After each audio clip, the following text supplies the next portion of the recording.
You're basically done. The project is 95% finished. You can taste the send invoice moment, and then the client hits you with the line, "One more tiny thing," and your stomach does that little drop because you already know what tiny means in client language. It means one more round, one more tweak, one more meeting, one more quick call, one more hour you didn't price, one more bite out of your evening. And here's the brutal part. You're not even mad at them. You're mad at yourself for not knowing what to say without sounding difficult.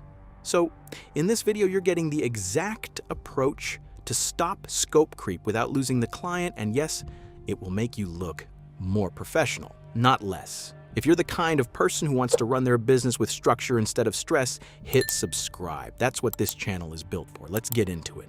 When you hear one more tiny thing, your brain starts doing math and emotions at the same time. You think, if I say no, they'll be annoyed. If I push back, they'll leave a bad review. And if I just do it, it'll be faster than arguing. That last thought, that's the trap. Because doing it just this once feels like peace. But it's not peace. It's renting out your boundaries at a discount. And the cost isn't just time. It's your profit, your schedule, your energy, your confidence, your respect inside the relationship. You feel it in your body because this isn't a rational problem. It's a status problem. You're afraid of being seen as difficult, so you over-deliver to prove you're easy to work with, but easy quickly becomes available, and available becomes free. You're not doing that anymore. You're in a different group. You're not a yes machine. You're not the person who burns weekends to protect someone else's poor planning. You're an operator. Operators deliver clean work, and they protect the machine that produces it, your time, your attention, your sanity. And your common enemy isn't clients, it's scope fog, that lazy, blurry, unspoken set of expectations that lets projects expand quietly until your profit disappears. Scope fog is created by vague deliverables, fuzzy revision limits, undefined approvals, while you're at it language, and your own fear of conflict.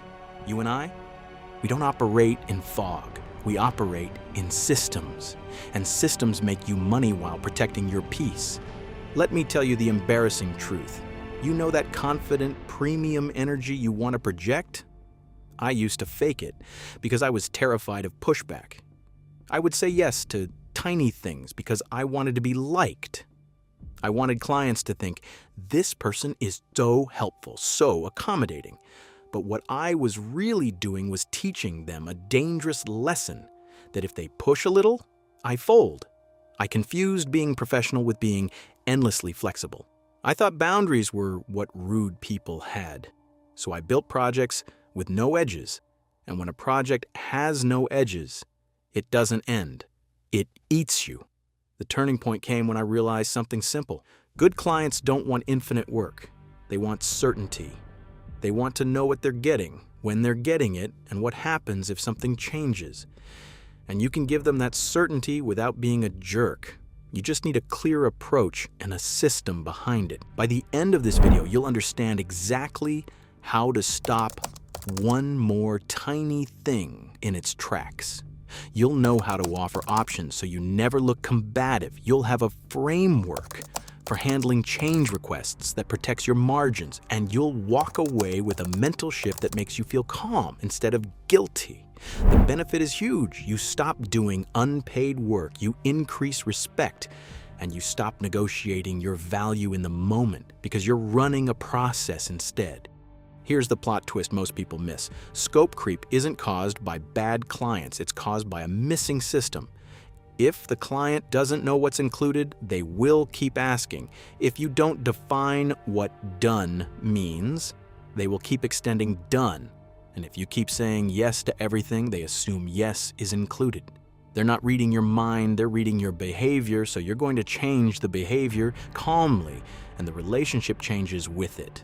All right, let's talk about the move itself, the thing you actually say when a client drops one more tiny thing on you. The principle is this: you don't say no. You don't argue. You don't explain why it's unfair.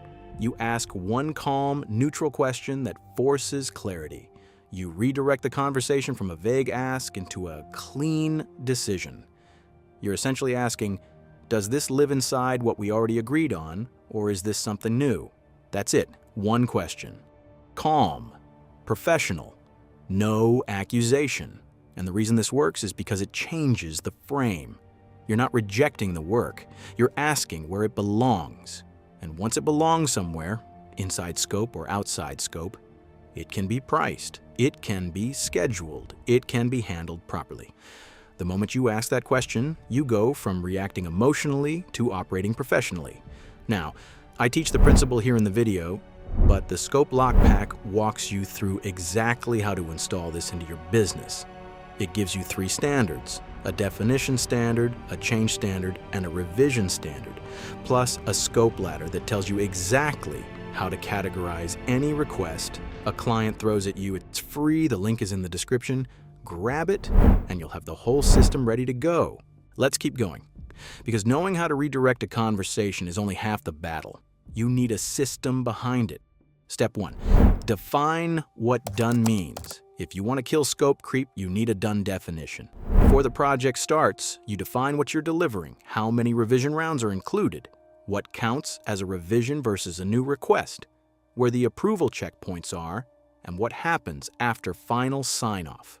When done is defined clearly, everything gets easier. Faster sign-off, fewer random tweaks, smoother invoicing, fewer resentful late nights. You stop living in limbo. Most people skip this step because it feels like overkill at the start. But it's not overkill, it's the foundation. Without it, every project is a negotiation that never ends. Step 2, build a change request path. Here's how this works in practice. Every time a client says one more thing, that request goes into one of 2 lanes. Lane 1, it fits within what you already agreed to. It's part of the current revision round. Great. You handle it. The client feels supported and the project moves forward. Lane 2, it's outside scope. It's something new. And when that happens, you don't panic, you don't argue, you give them options. You can quote it as a change request, or you can park it for a future phase. Either way, the client gets control and you protect your profit. Clients love options, by the way. Options make you look high status. They make you look like someone who's done this before because you have. Step 3, anchor the value of changes. This is the part most people get wrong. When you price a change request, you're not charging for minutes. You're charging for context switching, for risk, for testing, for rework, for the delay it introduces to everything else on your plate. So when a client asks for something outside scope, you give them cost clarity and timeline clarity. You tell them what it costs, how long it adds, and you let them make a clean yes or no decision. No resentment, no guessing, no guilt, just a professional transaction. The Scope Lock Pack includes all of this: the definition standard, the change standard, the revision standard, and a 7-minute setup checklist that walks you through creating your scope snapshot, your revision rule, your change rule, and your approval method. 7 minutes and scope creep stops being a problem. Free download, link in the description. Now, let's talk about the fear, because this is where most people get stuck. You imagine the client hearing your boundary and thinking, oh, so now everything costs extra. So you soften, you over-explain, you cave. Don't.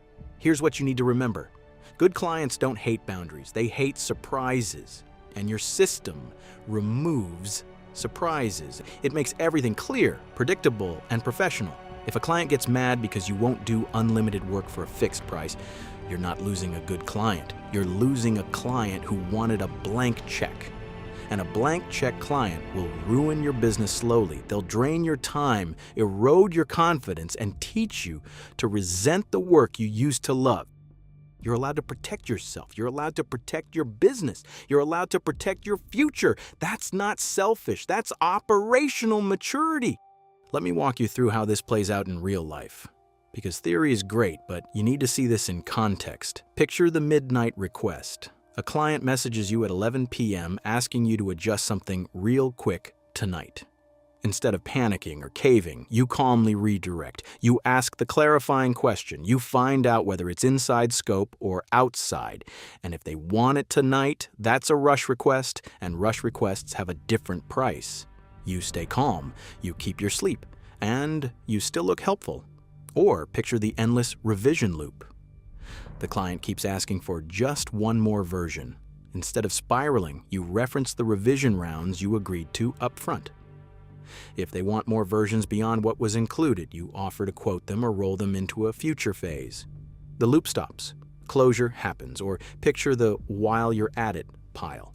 The client starts stacking requests. Oh, and also, and can you just, and while you're at it. Instead of absorbing all of it silently, you ask them to collect everything into one message. Then you sort it. What's included? What's a change request? You send them the options, you batch the work, you regain control. In every single one of these situations, you're not being difficult, you're being clear. And clarity is the most professional thing you can offer. Here's what you're really buying with this system. You're buying respect. You're buying calm. You're buying evenings that feel like your own again. You're buying the ability to deliver better work, because your brain isn't constantly context switching between what you agreed to and what you're being asked to absorb for free. And you're buying a future where your income isn't tied to your willingness to tolerate chaos. That's the operator life. Not flashy, not dramatic, just clean, stable growth. So let me bring this home. You're not annoying when you ask where a request belongs. You're not difficult when you define what's included. You're not greedy when you price a change request fairly. You're not a problem when you protect your process. You're a problem when you say yes to everything, deliver late, burn out, and resent the client for something they didn't even know they were doing wrong. Clarity prevents all of that. And here's the last piece. How you keep this from becoming mental load. You don't wing it. You set up the system once, the you're done definition, your change request lanes, your pricing anchors, and then you run it on every project. It becomes automatic. It becomes how you work. The Scope Lock Pack gives you everything you need to install this in about 7 minutes. The 3 standards, the scope ladder, and a setup checklist that walks you through each step. So you're not sitting there trying to figure it out in the moment. You already know because you built the system before the pressure showed up. Free download. Link in the description. Grab it and set it up today. If you remember one thing from this video, remember this. Scope creep doesn't happen because clients are bad. It happens because the edges were never defined. So you're going to define them calmly, clearly, professionally. Because you're not difficult. You're an operator. And operators don't work on vibes, they work on systems. If this changed the way you think about scope, subscribe.